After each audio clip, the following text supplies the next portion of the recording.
Ndugu zangu, matumizi ambayo unawapa familia yako, nuia sadaka. Hapana kuita majina ya kihuni, wanaita ushuru wa mezani. Ma aktharul jahli wa ma akbarul jahli, ukubwa wa ujinga ulioje watu sadaka zao ambazo wanajiwekea. Ukimlisha mke wako, hata lukmata taj'alu fi imra'atika laka sadaqa. Ndugu zangu, hata tonge ya chakula unayomtilia mke wako ukaimega ukamlisha mke wako, unaandikiwa sadaka mbele ya Allah tabaraka wa taala. Je, matumizi ya kila siku. Mmoja Mtume sallallahu alaihi wasallam anawaeleza masahaba mlango wa sadaka ulivyokuwa ni mpana, akawaambia hatta budhu ahadikum yadha'uha fi farji imraatihi lahu sadaqa. Hata utupu wako, tendo la ndoa unalofanya na mke wako, laka sadaqa. Mtume anawaambia kwa wewe ni sadaka. Masahaba wakashangaa, kaifa ya Rasulullah, inakuwaje hata hili ya Rasulullah? Pindi Yakubu mauti alipomhudhuria, idh yaqulu libanihi, alipowaambia wanae. Yakubu alikuwa na watoto 12 wa kiume watupu. Ya baniya, akawaita wote kikao. Ya baniya, nimewaiteni hapa kikao hichi ni agenda moja tu, la thania laha, hamna agenda ya pili. Ma taabuduna min ba'di, enyi wanangu, nilichowaitieni hapa mimi baba yenu ni wa kuondoka. Je, nikishakufa sipo duniani, ma taabuduna min ba'di, mtaabudu nini baada yangu? A'udhu billahi as-sami'il alim minash shaitanir rajim min hamzihi wa nafthihi wa nafthihi. Innal hamdalillahi nahmaduhu wa nasta'inuhu wa nastaghfiruhu wa na'udhu billahi min shururi anfusina wa min sayyiati a'malina. Man yahdihillahu fala mudilla lahu ومن يضلل فلا هادي له. وأشهد أن لا إله إلا الله وحده لا شريك له، وأشهد أن محمدا عبده ورسوله أرسله الله بالهدى ودين الحق ليظهره على الدين كله ولو كره المشركون. سبحانه سبحانك كما ينبغي لجلال وجهك وعظيم سلطانك. سبحانك لا نحصي ثناء عليك أنت كما أثنيت على نفسك، فلك الحمد بعد الرضا ولك الحمد حتى ترضى. أما بعد، فإن أصدق الحديث كتاب الله، وخير الهدي هدي محمد صلى الله عليه وسلم، وشر الأمور محدثاتها، وكل محدثة بدعة، وكل بدعة ضلالة، وكل ضلالة في النار. اللهم إنا نعوذ بك من عذاب النار. فيا عباد الله، أوصيكم وإياي بتقوى الله، إنه قد فاز المتقون. يقول تبارك وتعالى في كتابه العزيز وفرقانه المجيد: أعوذ بالله من الشيطان الرجيم. يا أيها الذين آمنوا اتقوا الله حق تقاته ولا تموتن إلا وأنتم مسلمون. يا أيها الناس اتقوا ربكم الذي خلقكم من نفس واحدة وخلق منها زوجها وبث منهما رجالا كثيرا ونساء، واتقوا الله الذي تساءلون به والأرحام إن الله كان عليكم رقيبا. يا أيها الذين آمنوا اتقوا الله وقولوا قولا سديدا يصلح لكم أعمالكم ويغفر لكم ذنوبكم، ومن يطع الله ورسوله فقد فاز فوزا عظيما. قال رسول الله صلى الله عليه وسلم: اتق الله حيثما كنت وأتبع سيئة الحسنة تمحها وخالق الناس بخلق حسن. اللهم فصل وسلم على هذا النبي الأمين وعلى آله وصحابته الغر الميامين وحراسة العقيدة الذي جاءنا بكتاب كالشمس في ضحاها وبسنة كالقمر إذا تلاها. من تمسك بهما عاش في نور النهار إذا جلاها، ومن أعرض عنهما ظل في ظلمات الليل إذا يغشاها. فيا عباد الله، enyi waja wa Allah, baada ya kutanguliza jambo muhimu ambalo ni masiku machache yaliyopita tulikuwa tukihusiwa na kuelezwa na waalimu na maduati kwamba umetufunika mwezi ambao wenye kheri nyingi, mwezi ambao amri ilivyokuja au nguzo hiyo ilivyokuja ya Uislamu ya kufunga ilianza na kuwaita waumini, kama tulivyokwisha kusema kwamba aya na sura ambazo zilishuka Madina zilikuja kuwashukia waumini, na wale ambao ndo wanasilimu kipindi hicho haikuwa ni jambo zito imani zao kukita kwenye mioyo, kwa sababu tayari wamewakuta wale ambao tayari imani zimeweka mizizi katika mioyo yao. Qur'ani ukirejea aya zote ambazo zimekuja kueleza nguzo zile za swala, nguzo za Uislamu, utakuta zimekuja na commandments, zimekuja na amri. Ya ayyuhalladhina amanu kutiba alaykumus siyam, mmelazimishwa kufunga. ya zaka ilipokuja, aya 103 sura ya 9, Allah akasema khudh min amwalihim sadaqatan. Khudh, zaka sio kiongozi kwenda kuomba, ameteua tume au kamati ya kukusanya zaka. Wale wanapokwenda wanaambiwa kachukueni. Ima anayekwenda kupokelewa zaka hiyo ametoa taarifa kwa kiongozi, au kiongozi amefanya research akafahamu nani fulani na fulani tayari mali yao ina viwango vya zaka. Kiongozi yule anakwenda kuchukua ile mali ili airudishe kwa wenye haki nayo.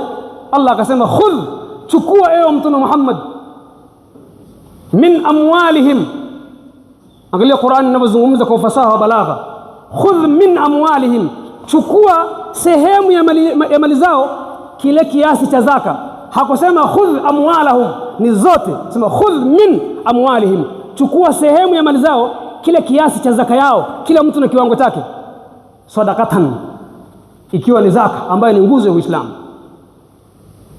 Tutahiruhum wa tuzakihim biha, ambayo wakiitekeleza hii itakuwa imewatakasa na madhambi na kuwatahirisha, ikawaacha wakiwa safi. Na ndio maana Mtume sallallahu alaihi wasallam yeye na ukoo wake, wale watu wanaomzunguka ahlul bait, hurrima alaihim zaka, wao waliharamishiwa kula zaka. Mpaka siku moja Mtume sallallahu alaihi wasallam, mtu mmoja imeletwa sadaka, mjukuu wake awe Hassan au Hussein, akawa anatupia mkono wake anyooshe. Mtume akamwambia bakhin, acha, sisi haturuhusiwi kula zaka, ila sadaka ya kawaida Mtume sallallahu alaihi wasallam na ahli wake wanakula. Kwa hiyo zaka kazi yake kwa wale ambao mali zao zimefikia kiwango, wajue wanapotoa ile zaka. Maulama wametaja, na katika hadithi imetajwa kama min awsakhi nnas. Mtume alimwambia mjukuu wake bakhin, hadha min awsakhi nnas. Mali hii zaka ni watu wametoahirisha mali zao, sawa sawa na mtu nguo ilikuwa imechafuka, imetota, ameiosha, ile maji sasa ambayo imefulia nguo. Mtume sallallahu alaihi wasallam na ahli wake wakaharamishiwa zaka. Kwa hiyo amri hizi zimekuja kwa amri na aya ambazo zinakuja kwenye Qur'ani pia kuelewa umuhimu wa hii nguzo zaka na swala, namna zilivyokuwa na mafungamano, kama Allah alivyosema hata mwanzo wa kitabu chake kama alif lam mim dhalika alkitabu la raiba fihi hudan lilmuttaqin alladhina yuqimuna as-salata wa yu'tuna az-zakata wa mimma razaqnahum yunfiqun. Aya zilizokuja katika mfano huu, yuqimu as-salata wa yu'tu az-zakata, aya ambazo zimefungamanishwa na zaka kwenye Qur'ani zimerudia mara 82 ihtimaman biha, kuonyesha umuhimu wa jambo la zaka na swala. Ndugu zangu, sio kama tunavyoona sisi kwamba kuswali, mtu anaona kwamba akiswali Ijumaa mpaka Ijumaa, au akiswali Idi mpaka Idi, au siku akijisikia. Kinachotofautisha huyu ni Muislamu na huyu si Muislamu, ndugu zangu, as-sala. Na wakati wa Mtume sallallahu alaihi wasallam hakuna kitu ambacho maswahaba wanasema tulikuwa tunamhesabu na kumsajili kwamba huyu mtu inawezekana minal munafiqin, kukiacha kuwa mtu huyu anakuwa ni munafiki, ila swala. Mpaka zikatajwa baadhi ya swala ambazo ni nzito, kwamba athqalu salati ala almunafiqin as-subhu au al-fajr wal-isha. Swala nzito mno, athqalu imekuja bilafdhi al-mubalagha, athqalu iliyo ngumu na nzito mno, swala ala almunafiqin, kwa watu ambao wananifaki kwenye mioyo yao. As-subhu wal-isha ni swala ya alfajiri na swala ya isha. Ndugu zangu, turejee, kama wewe na mimi tunafahamu kwenye hilo kosa tupo, ndugu zangu, tunatakiwa tutubie kwa Allah, ni kosa. Au mtu analala hali ya kuwa anafahamu kumekucha, kuna alamu za simu, kuna jogoo wanawika, na Mtume sallallahu alaihi wasallam amesema la tasubbu dika, msimtukane jogoo anapowika. Kuna majogoo mengine Allah ameyaumba viumbe hawa, kuku, jogoo hawa wanawika saa 8:30 saa 9, manake wanakuzindua wakati wa qiyamul layli qad ana. Mtume akasema la tasubbu dika, msimtukane jogoo, fa innaha yuqidhu lis-salah, kwani jogoo anapowika anawaamsha waja wa Allah wanaojitambua watoe mbavu zao kwa ajili ya kumtaja Allah tabaraka wa taala. Kama mtu alikuwa anaona kwamba kuwatukana viumbe kama hao, anasema wanampigia kelele, anapiga mabawa, anapiga kelele, mwingine anaweza kaamua na kumchinja au kumuuza. kumbe uelewe ni khairi kwako, anakuamsha kwa ajili ya kuongea na Allah. Ndugu zangu, ama maudhui ambayo nimekusudia kwa leo, lakini nitoa udhuru kwa sababu kwa kuchelewa kidogo. Hata Amir al-Mu'minin Umar ibn Khattab siku moja taakhara anil Jum'a, alichelewa na yeye Amir al-Mu'minin ndio kuja kutoa khutba katika mimbar. Alichelewa siku moja, alitaakhari muda mrefu sana. Watu wakawa wanageuza macho na shingo zao kuangalia ma asaba Amir al-Mu'minin al-yawm, Amir al-Mu'minin leo amepatwa na nini, mbona akachelewa mno?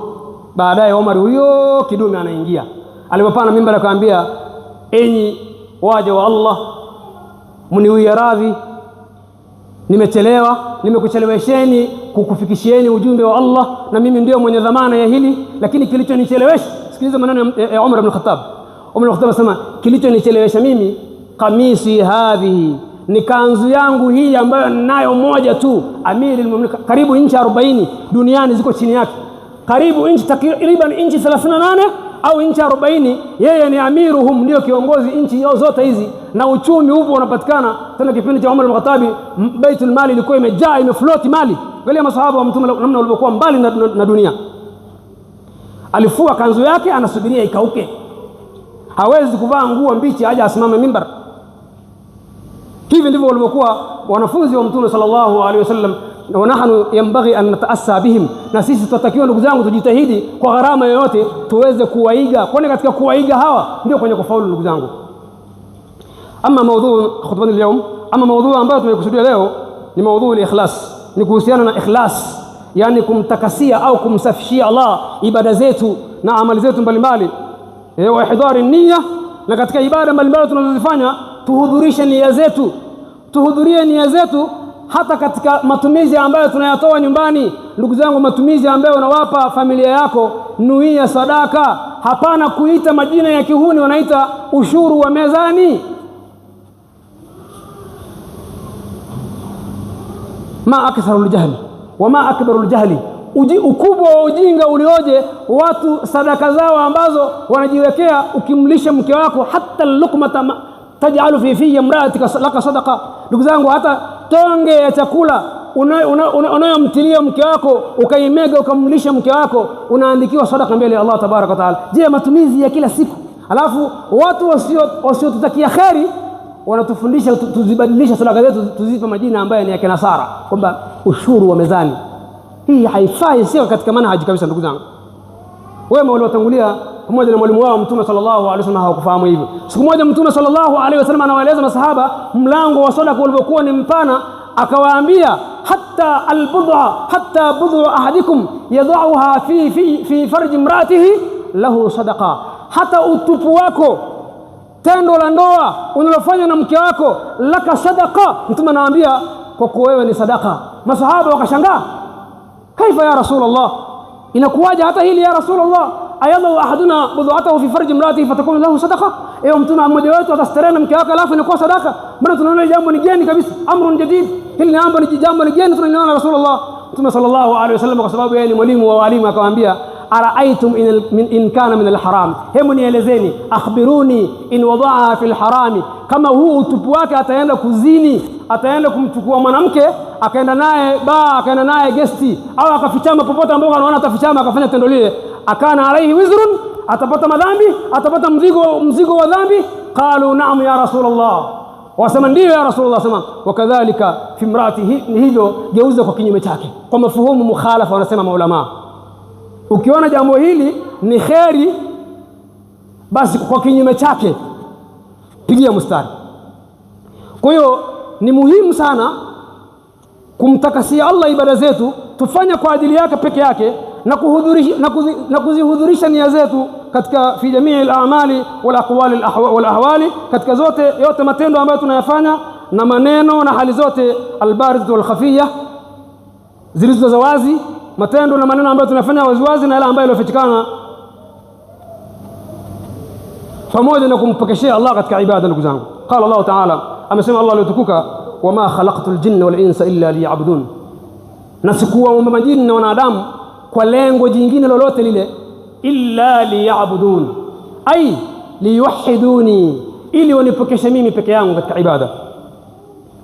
Wa qala ta'ala, pia Allah amesema katika surati al-Bayyinah, aya namba 5, wama umiru illa liya'budu Allah, na hawakuamrishwa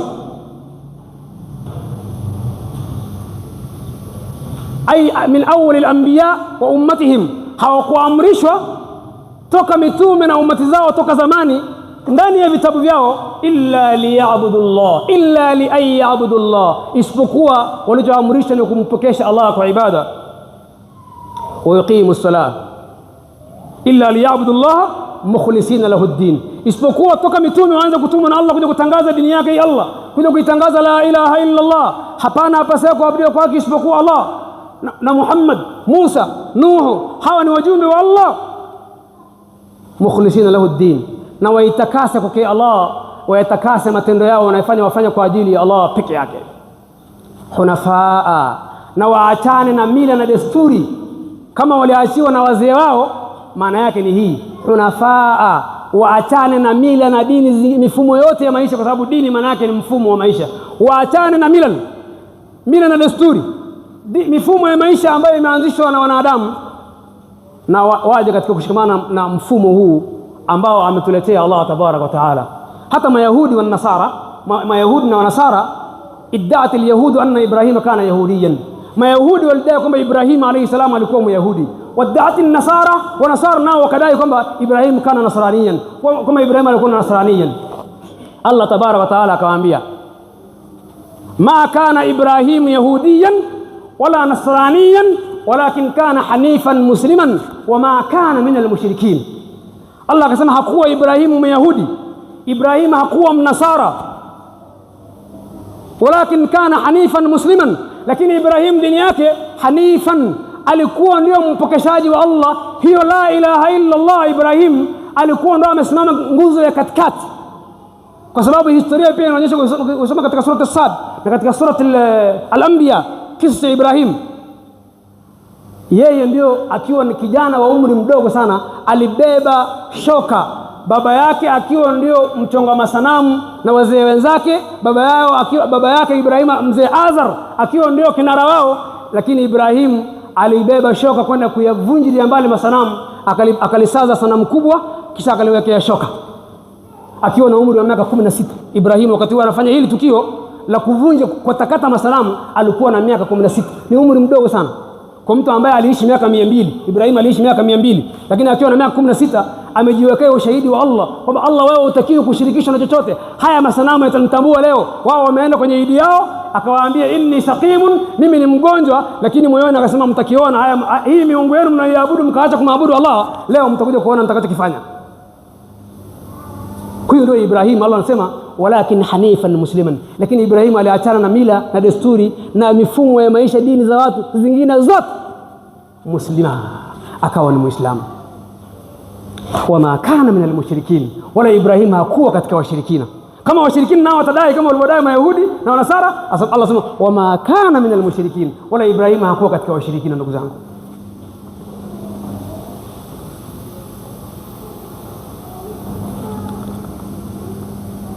hata Nabiyullah Yaqub alayhi wa ala nabiyina afdalus salatu wassalam, hina dhanna au ayqana annahu murtahilun ila rabbih azza wa jalla. Yaqub alipoona sasa, mimi kwa umri huu na dalili hizi ninazoziona, unajua kuna baadhi ya waja Allah huwa anawaonyesha kwamba safari ya kuondoka duniani imefika. Kuna ishara ambayo Allah anawapa, sio wote wanapewa, yule ambaye Allah amemrehemu huwa anawapa. Ibrahimu aliwaita wanaye. Allah anasema katika sura al-Baqara, am kuntum shuhada, je mlikuwepo live ili hadhara Yaqub al-maut, pindi Yaqub mauti alipomhudhuria, ili yaqulu libanihi, alipowaambia wanaye. Yaqub alikuwa na watoto 12 wa kiume watupu. Ya baniya, akawaita wote kikao, ya baniya, nimewaiteni hapa kikao hichi ni agenda moja tu, la thania laha, hamna agenda ya pili. Ma taabuduna min ba'di, enyi wanangu, nilichowaitieni hapa mimi baba yenu ni wa kuondoka. Je, nikishakufa sipo duniani, ma taabuduna min ba'di, mtaabudu nini baada yangu? Weka alama ya kuuliza. Mimi na wewe na familia huo unajadiliana nini kama utaondoka? Zaidi ya kwamba lile shamba langu ambalo liko wapi kule, kiwanja changu kile kipo katikati ya mji, zile fedha zangu ambazo ziko akaunti, msigombane na kadha na kadha, kwa sababu hukuwaandaa kitauhid na kumfahamu Allah na kuijua hapa duniani wamekuja kufanya nini na wanaelekea wapi, watagombana. Watoto wale kwa vinywa vipana wakamjibu baba yao Yakubu, mjukuu wa Ibrahim, kumwambia baba yao, naabudu ilahaka, mzee wetu, toa shaka na dukuduku, naabudu ilahaka, tutakaye maabudu ni maabudio wako, unaye maabudu wewe tutamaabudu huyo, ilahan wahida wa ilaha abaika, ambaye ni maabudio wa wazee wako. Wakataja Allah ananukuu Ibrahim, maabudio wa wazee wako Ibrahim wa Ismail wa Ishaqa, ilahan wahida, maabudio mmoja, wa nahnu lahu muslimun. Enzi ya Yakubu huko anambia wa nahnu, na sisi, lahu, kwa maabudio huyo peke yake Allah, muslimun, sisi ni wanyenyekevu, ni Waislamu. Uislamu haukuanza zama hizi, Uislamu umeanza toka mbinguni. Malaika wote wako wengi sana muslimun.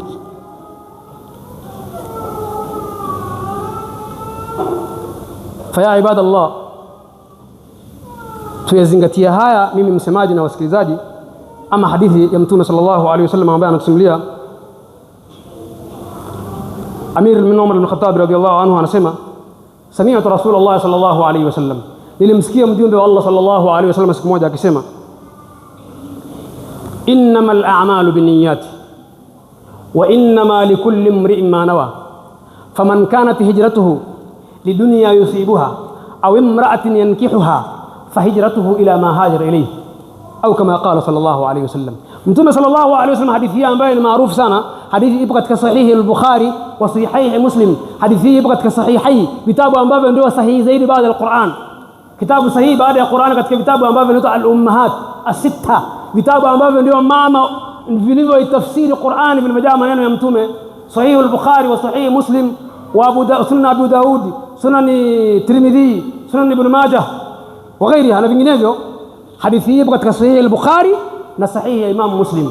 Mtume anasema maneno haya ni qubaila al-hijra, imekaribia siku chache zimebaki waamrishwe kuhamia Madina kwa ajili ya kuinusuru dini ya Allah na kujinusuru wao nafsi zao kwa sababu ya madhila ambayo wanafanywa na Makuraishi Makkatul Mukarrama. Kipindi hicho Masjidil Haram, Makuraishi wanaabudu masanamu yako zaidi ya 300 kama na 65 hivi. Yani waliweka masanamu kwa idadi ya siku za mwaka. Ndugu siku za mwaka kwenye Qur'ani zimetajwa, mwaka katika Qur'ani na Sunna una siku 365. Ile robo weka x futa. Robo ndio nini? Siku ambazo alizoziumba Allah za mwaka ni siku 365.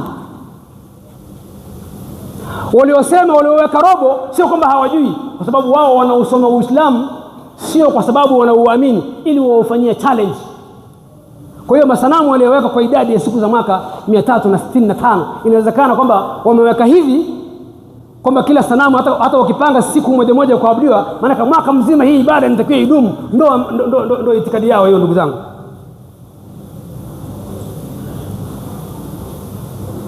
Tauhid, ndugu zangu, ndio cha mwanzo kabisa ambacho Allah aliwatuma mitume, ndugu zangu, kumpekesha Allah tabaraka wa taala. Kwa hiyo mtume anasema maneno haya kubaila al-hijra, siku za kuhamia Madina zimekaribia, na masahaba wengine wako Ethiopia, Uhabeshi ya zamani, wameondoka kwa sababu ya madhila. Mtume akafahamu katika masahaba wake kuna baadhi kwamba wamepata fununu au kuna ishara, wameona kwamba kuna uwezekano watu wakahamia Yathriba. Wakati huo Madina ikijulikana kama Yathriba, kuna uwezekano wa kuhamia Yathriba. Yathriba ni mji wa kibiashara toka zamani.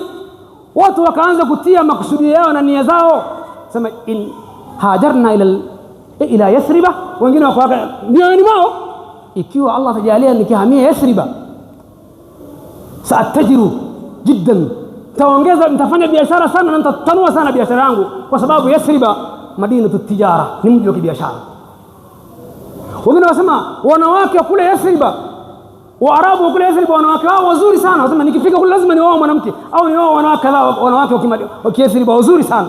Mtume sallallahu alaihi wasallam kwa jicho la unabii, jicho la utume, Allah akamfunulia haya, akasema maneno haya, innamal a'malu binniyati, Na maneno yanavyoanza katika kanuni za lugha ya Kiarabu, inma katika Qur'ani au katika Sunna, maana yake ni brackets. Yale yanayozungumzwa yapo kwenye mabano, ya nje hayaingii na haya hayatoki kwenda nje, ndio maana yake.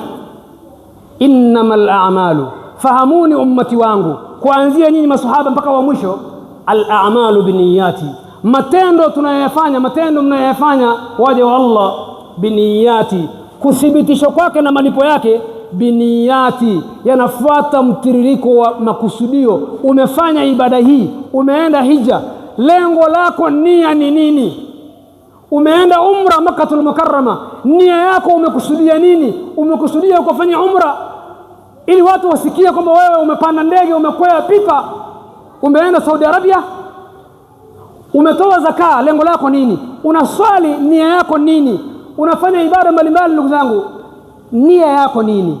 Mtume sallallahu alaihi wasallam akasema innamal a'malu binniyati, hakumtaja mtu, faman kanat hijratuhu, faman ismul umum, yoyote, dhakaran kana au untha, saghiran kana au kabiran, awe mume au mke, mdogo mkubwa, kijana mzee, yoyote ambaye lengo lake na nia yake kuhamia Yathriba, Madina, ni kwa ajili ya dunia, ataenda kufungua maduka, biashara mbalimbali za kusafirisha, kuweka store, au imraatin yankihuha, au anachohamia kule makusudio yake ni kwenda kumuoa mwanamke na mwanamke atamuoa, fahijratuhu ila ma hajara ilayhi, basi malipo yake mwisho atakachokipata ni kila alichokusudia kuhamia huko. Waman kanat hijratuhu, na yeyote, mme au mke, mdogo mkubwa, kijana mzee, msichana bibi, ambaye kuhama kwake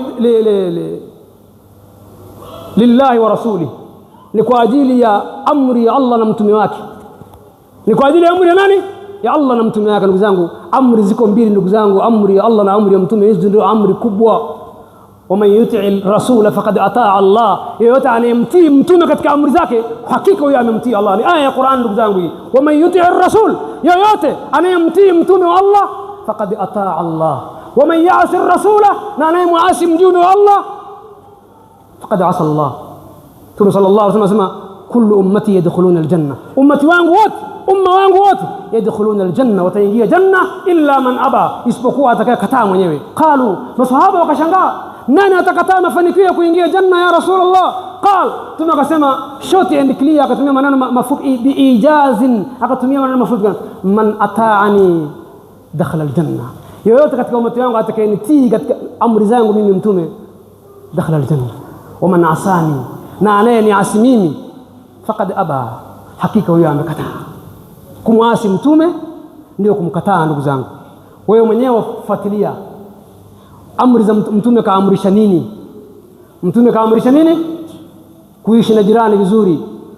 Mpaka siku moja mtume sallallahu alaihi wasallam akasema, ma zala jibrilu yusini biljari, hakuacha kuwa Jibrili mara kwa mara akinijia, hakuacha kuwa mwenye kuniachia usia huu, usia wa kuishi na jirani yangu vizuri. Hata dhanantu, mtume anasema mpaka nikadhani yawezekana itakuja amri baadaye, annahu sayuwarithu, kwamba huyu jirani kama hana mrithi wa kurithi mali yake baada yake, kwamba inawezekana baadaye itakuja aya kwamba jirani kama hana mrithi basi jirani yake amrithi. Hii yote ni kuonyesha umuhimu wa kumtendea wema jirani. Hii ni moja katika amri za mtume sallallahu alaihi wasallam. Ndugu zangu,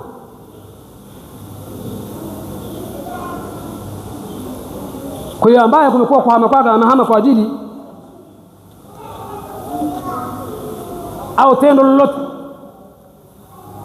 anafanya, lakini akawa na makusudio kama walivyokuwa, maana mtume alivyosema hivi na hakumtaja mtu, ghayyaru niyatihim, masahaba kwa sababu ni watekelezaji watiifu kwa mtume, wakasema la la la la, kumbe ni hasara kiasi hichi, wakabadilisha nia zao, wakaanza nia upya kwamba tunahama lillahi wa rasulihi, kwa ajili ya Allah na kwa ajili ya mtume wake. Ndugu zangu,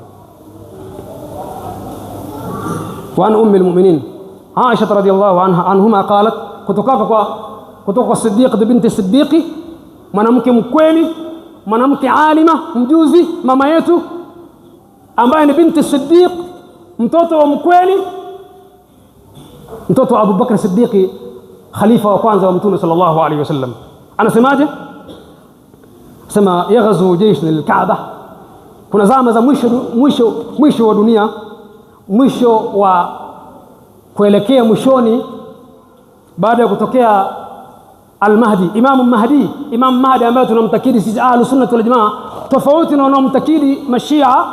Tunayemtakidi sisi Imam Mahdi ambaye atazaliwa katika mji wa Madina na majina yake yatafanana yote matatu na majina ya Mtume sallallahu alaihi wasallam, na anatokana na ukoo wa Mtume sallallahu alaihi wasallam. Sasa watu watajikusanya kipindi hicho, huyu jamaa yuko na wafuasi wake Makka, Mtume sallallahu alaihi wasallam, maadui watajikusanya kumpiga vita Imam Mahdi. Watajikusanya kuja kumpiga vita Imam Mahdi mpaka waje katika maeneo, watafika sehemu ambayo inaitwa fa idha kanu bibaidaa. Jeshi hilo ambalo wanakuja kumpiga vita huyu Imam Mahdi, watakapofika maeneo yanayoitwa Baidaa min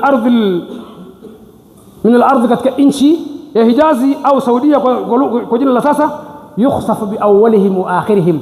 Watakapofika eneo hilo, maana hapo ndio mahali ambapo utakuwa umechorwa mstari mwekundu. Hilo jeshi litakapofika eneo hilo, wakimkusudia kwenda kumpiga vita Imam Mahdi, watakapofika eneo hilo Baidaa, yukhsafu bi awwalihim wa akhirihim, kwa sababu ya nia zao mbaya, wale wenye nia mbaya. Na kuna wengine ambao watakuwemo mule wako waliokuwa ni wafanyabiashara wako masokoni, wataangamizwa wa mwanzo mpaka wa mwisho. Maana yake wema na hata waovu vile vile fagio la chuma litawapitia. Maneno haya yalimshitua mama Aisha radhiallahu anha. Mama Aisha aliuliza, qalat, akasema mama Aisha, waqal wa kayfa yukhsafu bi awwalihim wa akhirihim ya Rasulullah wa fihim aswaquhum wa fihim wa man laysa minhum, itakuwaje ya Rasulullah liangamizwe jeshi hili kuanzia wa mwanzo wao mpaka wa mwisho wao, wa fihim aswaquhum, na hali ya kuwa ndani mwao wale watu wako wengine walikuwa masokoni, ni wafanya biashara tu, na hawakuwa katika hawa ambao walikuwa na nia ya kwenda kumpiga vita Imam Mahdi. Wa man laysa minhum, na wengine si katika wao, hawahusiki kabisa, hawana hatia. Qala, Mtume sallallahu alaihi wasallam akasema, yukhsafu bi awwalihim, wataangamizwa wa mwanzo wao, wa akhirihim, na mwisho wao, thumma yub'athuna ala niyatihim, kisha watafufuliwa siku ya kiyama kutokana na nia zao. Na Sheikh Uthaymeen anasema hadithi hii inatufundisha kwamba kuchanganyikana na watu waovu au kuchanganyikana na mtu muovu au kuwa na shirika na urafiki na mtu muovu, haya ndiyo madhara yake. Hao watu wataangamizwa kwa sababu ya kwa sababu tu ya kuchanganyikana na lile jeshi la watu wabaya ambao wanakwenda kumpiga vita Imam Mahdi, ndugu zangu. Kwa hiyo ni mafundisho ambayo tunayapata. Usio na rafiki ambaye mtu una uhakika huyu ni muovu, vunja urafiki. Au kama unaweza umshawishi umtoe kwenye uovu arudi huku, lakini uchukua tahadhari, kwani rafiki muovu kumbadilisha mwema kuna wepesi zaidi kuliko mwema kumbadilisha muovu kumleta kwenye wema. Ndugu zangu, barakallahu li wa lakum fil Qur'an al-azim, amin, wa nafa'ani wa iyyakum bima fihi min al-ayati wa dhikri al-hakim. aqulu hadha wa astaghfirullah al-azim li wa lakum. ادعوا الله مغفرة وانتم موقنون، نستعينه ونستغفره ونعوذ بالله من شرور انفسنا ومن سيئات اعمالنا، من يهده الله فلا مضل له ومن يضلل فلا هادي له، واشهد ان لا اله الا الله وحده لا شريك له، واشهد ان محمدا عبده ورسوله ارسله بالهدى ودين الحق ليظهره على الدين كله ولو كره المشركون. وبعد. ndugu zangu, Allah pia kutokana na hili hadithi ambayo nimesema karibuni katika Qur'an anasema, wattaqu fitna, iogopeni fitna. Ndugu zangu, ogopa kutengeneza fitna yoyote ile, iwe ya mtu mmoja mmoja au fitna ya watu wengi. Katika sura nyingine Allah anasema, wal fitnatu ashaddu min al-qatl, fitna ikishapikwa ikapikika ikaiva huwa inasababisha koo za watu wakauana, au makundi yakapigana ya huku na huku, au mataifa na mataifa. Kwa hiyo akasema fitna madhara yake ni makubwa zaidi kuliko muuaji ambaye anayempointi mtu mmoja akamuua pa. Fitna ina madhara makubwa kuliko yule ambaye anakwenda iwe awe ni jambazi au mtu au mchawi au kwa namna yoyote, lakini akampointi mtu akamuua mtu mmoja. Lakini fitna inasababisha mataifa, makundi kwa makundi ya watu kupotea, ndugu zangu, katika ulimwengu, watu kupoteza maisha yao. Kwa hiyo hapa Allah akasema, wattaqu fitna, na iogopeni fitna. Wattaqu fitna, iogopeni fitna, iogopeni fitna,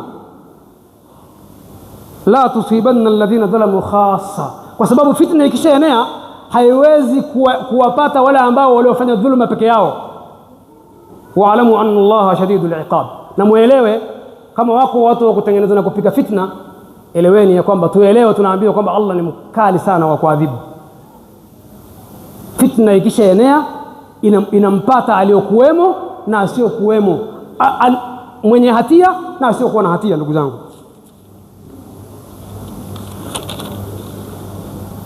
faqal Mtume sallallahu alaihi wasallam siku moja, kama anavyosimulia Abi Abdullah Jabir ibn Abdullah radiyallahu anhuma al-Ansari radiyallahu anhuma, qala kunna ma'a an-nabi sallallahu alaihi wasallam fi ghuzatin, tulikuwa na Mtume sallallahu alaihi wasallam siku moja katika vita fulani. Faqala Mtume sallallahu alaihi wasallam akasema, kuna masahaba ambao walikuwa na dharura zao, wengine wagonjwa, wameachwa Madina. Mtume sallallahu alaihi wasallam fika mahala akawaambia wale masahaba ambao wanao katika vita, anambia inna bil madinati la rijalan, inna bil madinati la rijalan ma sirtum masiran wala qata'tum wadiyan illa kanu ma'akum habasahumul marad. Wako tumewaacha nyuma, wapo mjini Madina wanaume, hamjatembea kutembea kokote, hamjapiga hatua yoyote, wala qata'tum wadiyan, wala hamjalipita jangwa wala bonde lolote, illa kanu ma'akum habasahumul marad, isipokuwa kule kwa Allah wameandikwa wako na nyinyi. Zile hatua mnazotembea, kama mmetembea hatua 1000, na wao wameandikiwa wametembea hatua 1000, lakini hali ya kuwa wako Madina kwa nia zao, kwa sababu habasahumul marad, hawako na nyinyi kwa miili yao, kwa sababu wanaumwa, wengine ni wagonjwa. Wa fi riwaya, na katika riwaya nyingine, illa sharakukum fil ajri, isipokuwa katika malipo wako shirika na nyinyi, mnavyolipo nyinyi na wao vile vile. Hadithi hii katika sahihi Imam Muslim.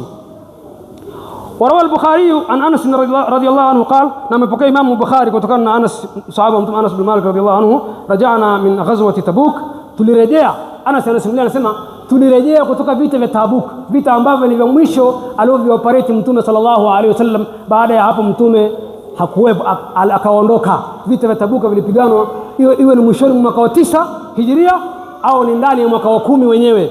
Mtume baadaye siku chache alifariki dunia. Ndugu zangu, asema rajana min ghazwa Tabuk, tulirejea Madina kutoka katika mji wa Tabuk, kutoka maeneo ya Tabuk. Tabuk ni eneo, ni ardhi ilikuwa ya Warum, ni ardhi ilikuwa ya Warum, lakini leo tunapozungumza kwa sababu ya vita aliyopigana Mtume sallallahu alaihi wasallam, Warumi walikimbia na ile ardhi ilichukuliwa ikawa ni ya Hijazi, mpaka leo ipo chini ya Mamlakatul Arabia Saudia, kwa sababu Mtume sallallahu alaihi wasallam aliongoza vita mpaka maeneo hayo, na baadaye Abubakar akaendelea mpaka huko Spain na maeneo mengine, Uislamu ukawa unaanza kuenea. Kwa hiyo tulirejea kutoka katika vita vya Tabuka ma'an nabii, pamoja na Mtume sallallahu alaihi wasallam, ambaye ndio vita ya mwisho Mtume aliyoiongoza. Faqala, akasema inna aqwaman, hakika kuna watu, ma khalafna bil Madina, aqwaman khalafnahum bil Madina, kuna watu ambao khalafna bil Madina, tumewaacha Madina. Ma salakna shi'ban, hatukupita shi'ban, njia zile ambazo za kupita kwa tabu milimani. Shi'b ni njia zile za milimani, kuna miti, kuna kadha, njia za milimani, kuna mawe.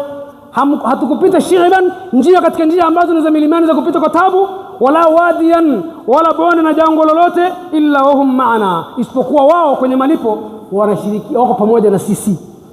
Habasahumul udhru, kwani kilichowazuia wao wakabaki Madina ni udhru. Wana Abi Yazid Mu'ni ibn al-Akhnas, nimalizie hotuba yangu ndugu zangu, ama hadithi ya Abi Yazid, sahaba anaitwa Abi Yazid, jina la kunia Ma'ni ibn al-Akhnas, Ma'ni ibn al-Akhnas radiyallahu anhu, wa huwa wa abuhu wa jadduhu sahabiyun. Na huyu Abi Yazid ambaye ni Ma'ni ibn al-Akhnas, yeye na baba yake na babu yake sahabiyun radiyallahu anhum wa ardahum. Yeye Ma'ni, baba yake Yazid na babu yake wote waliokubali Uislamu, wote walikuwa ni masahaba wa Mtume sallallahu alaihi wasallam. Mtoto, baba, babu, khairi iliyoje ndugu zangu. Wakina Abu Jahali wakaangukia pua, wakawa kidedea kumpiga vita Mtume sallallahu alaihi wasallam. Hatimaye siku ya vita vya Badri, vita vyote vya kwanza, first Islamic war, ndio vita vyote vya Uislamu tunajivunia vya umma vya kwanza, mwaka wa 2 Hijiria. Mtume sallallahu alaihi wasallam amfanya da'wa miaka 13 Makka, Madina amfanya mwaka mmoja miaka 14, mwaka wa 15 vimefanyika vita baina yake na Makuraishi. Abu Jahali na wenzake katika wale masanadidi Makka walinyamazishwa pale. Huyu sahaba huyu anasimulia hadithi hii, yeye baba yake na babu yake ni masahaba. Asema kana Abu Yazid, siku moja anamsimulia baba yake, maana anasema alikuwa baba Yazid ambaye ni baba yake, akhraja dinanira, alitoa dinari kadhaa, alitoa pesa kiasi fulani sadaka, yatasaddaqu biha, makusudio yake sadaka ile ameileta msikitini kwamba aiweke ili mtu mlengo mwenye haja akiziona achukua aenda akanunulia unga akapata mahitaji yake. Masahaba walikuwa ni wepesi sana katika kufikiria kuwasaidia ambao wasiokuwa na kitu, na namna walivyokuwa masahaba wa Mtume sallallahu alaihi wasallam kujua thamani na uzito wa sadaka, anaitia manukato inanukia. Baada ya kufanya hivi, fawadaha inda rajulin fil masjid, akaenda akaiweka. Kuna mtu mmoja ambaye alikuwa amempointi, na huyo mtu alikuwa ni muhitaji kweli, akaweka hapa kwamba huyo mtu inawezekana alikuwa amelala amesinzia, mtu anaiweka hapa, akiamka tu achukua aende zake akakidhi haja yake. Fajitu, huyu maana ambaye ni mtoto wake, mtoto wa Yazid, sema nikaja, fa akhadhtuha, na mimi nilikuwa ni ahwaji, nahitaji, nina shida na mambo nimefeli. Fa akhadhtuha, yani mtoto wake sio Yazid, maana akaichukua ile sadaka yake.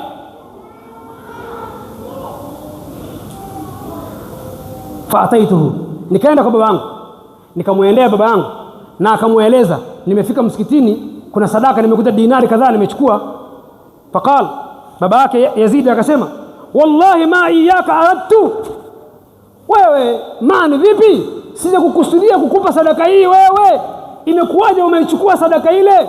Kuna mtu ambaye nilikuwa nimempointi, sio wewe, ukawa ni ugomvi kati ya mtoto na baba. Fakhasamtuhu ila rasulillah, sema tukagombana, ugomvi ule ukatupeleka mpaka kwa Mtume sallallahu alaihi wasallam. Faqal, Mtume sallallahu alaihi wasallam aliposikiliza maelezo ya pande mbili, faqala, akasema Mtume sallallahu alaihi wasallam, mwalimu wa umma, bingwa zaidi ya maprofesa wa kutanzua mizozo, akasema laka ma nawaita ya Yazid, ambia ewe Yazid baba yake wa maana, laka ma nawaita, ni miliki yako, thawabu zile ambazo ulizozikusudia ni zako, ushaandikiwa. Fatia tabu nini unazozana na mtoto wako. Wala kama akhadhta ya amani, na wewe ulichokichukua mani mtoto wa Yazid ni haki yako, kwa sababu najua ukuchukua ninavyokujua, isipokuwa una haja na kuhitaji. Angalia Mtume sallallahu, hadithi ipo katika Sahih Bukhari. Mtume sallallahu alaihi wasallam alikuwa ni bingwa wa kutatua mizozo. Siku moja masahaba wawili wamekwenda msafara, kukakosekana maji, wakakosa maji, muda wa swala umefika, hamna maji ya kutawadhia. Fatayammama, wakatayammamu wote, wakasali, moja imamu moja maamuma. Safari ikaendelea, rihla fartahla, mbele wakakuta maji. Mmoja akasema hapana, mimi natawadha narudia swala. Yule mwingine akasema hapana, ile ndio imetoka. Yule mwingine akarudia kutawadha, akaswali tena mara ya pili. Yule mwingine akasema mimi sirudi, hii ndio imetoka.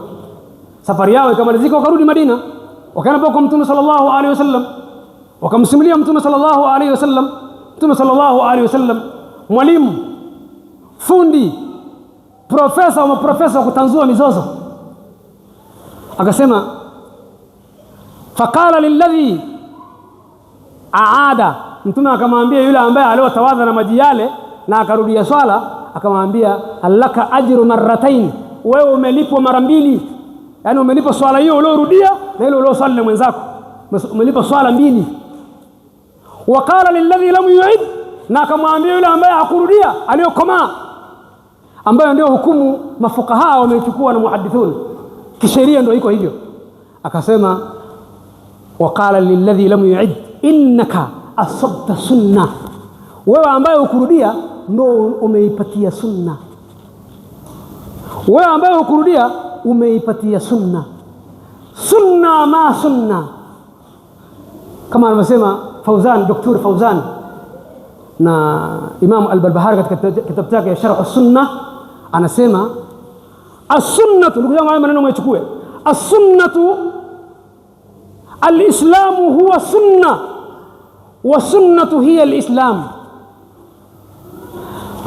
Alislamu huwa sunna wa sunnatu hiya alislamu la yaqumu ahaduhuma duna al-akhari.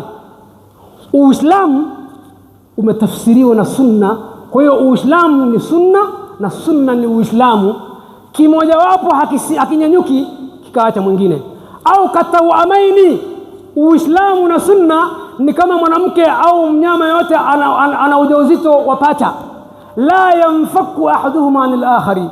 Akizaliwa wa kwanza mwingine hawezi kutia mgomo tumboni, na mwingine baada ya dakika chache naye atazaliwa. Ndugu zangu, kwa hiyo akamwambia yule ambaye akurudia, innaka asabta sunna, wewe ndio umeipatia sunna.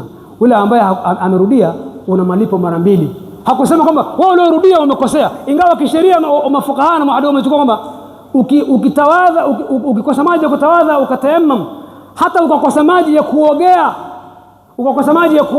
huko katika mazingira ambayo maji yanapatikana ya kunywa tu, usiseme kwamba si swali. Swali, tayammamu, swali. Fa in lam tajidu ma'an fatayammamu sa'idan tayyiba. Allah kwenye Qur'an alisema kama hamkupata maji katika mazingira ambayo hamna maji, au una dharura ya ugonjwa ambao ukitumia maji labda sehemu maeneo ya baridi, msimu wa baridi utadhurika. Sababu mmoja alikuwa na janaba, asema kwa baridi hii nikioga na mimi ni junubun ninaweza kufa. Akatayammam, ndo wa kwanza huyo, akatayammam ana janaba, katayammamu kaswali. Alafu akaenda kwa Mtume sallallahu alaihi wasallam akamweleza. Mtume akamuuliza, ma hamalaka ala dhalik, kilichokubeba mpaka ukafanya hili ni nini? Qala, sema aya ya Qur'ani, katika Qur'ani Allah amesema wala taqtulu anfusakum, wala msiue nafsi zenu. Kama unafahamu maeneo uliko ni baridi kali, uwezekano wa kuyapasha ile maji hamna, sababu huyo mtayammu na Mtume akakubali. Huu ndio al-Islam, ad-dinu yusrun, dini ya Uislamu imekuja katika hali ya wepesi. Yassiru wala taassaru, fuateni wepesi wa dini ya Allah, wala mstiliane uzito katika dini ya Allah. Ndugu zangu, إن الله وملائكته يصلون على النبي يا أيها الذين آمنوا صلوا عليه وسلموا تسليما. اللهم صل على محمد وعلى محمد كما صليت على إبراهيم وعلى إبراهيم في العالمين إنك حميد مجيد. اللهم بارك على محمد وعلى محمد كما باركت على إبراهيم وعلى إبراهيم في العالمين إنك حميد مجيد. اللهم ارض عن الخلفاء الراشدين منهم أبو بكر وعمر وعثمان وعلي، وعن بقية أصحاب رسول الله من المهاجرين والأنصار. اللهم أعز الإسلام والمسلمين وأذل الشرك والمشركين ونكس أعداء الدين. اللهم اجعل مجتمعنا هذا مجتمعا مرحوما، وتفرقنا من بعده تفرقا مؤيدا معصوما، ولا تجعل فينا ولا منا ولا معنا ولا في جميع أمة محمد صلى الله عليه وسلم شقيا ولا محروما. اللهم أرنا الحق حقا وارزقنا اجتنابه، وأرنا الباطل باطلا وارزقنا اجتنابه. ربنا لا تدع لنا ذنبا إلا غفرته، ولا مريضا إلا شفيته، ولا ميتا إلا رحمته، ولا هما إلا فرجته، ولا دينا ولا حاجة من حوائج الدنيا والآخرة إلا قضيتها رب العالمين. اللهم اصرف عنا بما شئت وكيف شئت إنك على كل شيء قدير. وأقم الصلاة إن الصلاة تنهى عن الفحشاء والمنكر.